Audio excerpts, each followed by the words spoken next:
Одлуката за продажба на Македонски пошти не дошла поради лошото менаџирање со компанијата, се правда директорот Еју Простеми. Финансиската дупка во Македонски пошти се продлабочила поради затворањето на Евростандард банката и ковид кризата. Менаџментот упорно тврди дека претходно се обиделе да ги консолидираат финансиите. Загубата од 2,7 милиони евра во 2018-та била намалена на нешто над 1 милион евра минатата година. Остварениот финансиски резултат во првото полугодие од годината изнесува минус 52,5 милиони денари.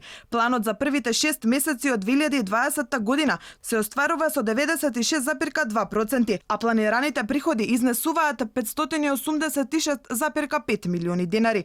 Во делот на трошоците остварени се 616,8 милиони денари.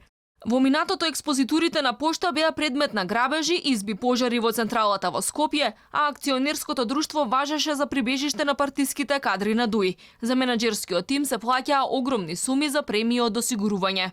Управниот одбор потпишува менаџерски договор со надзорниот одбор. Според договорот беше дозволено менаџерско осигурување. Во 2020 година тоа беше тргнато, секако поради корона кризата и незините последици.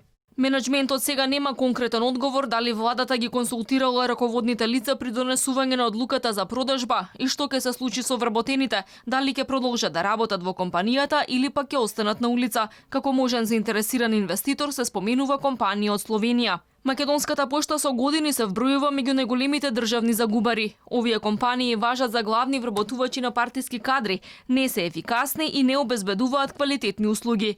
Над 60% од фирмите во владина собственост работеле со загуба во првите 6 месеци од годинава. Најголем минус прокнижиле државните електрани, Мепсо и Македонска навигација. Во овие фирми се делат највисоки плати, а некои од нив поделија и К15 за време на корона кризата.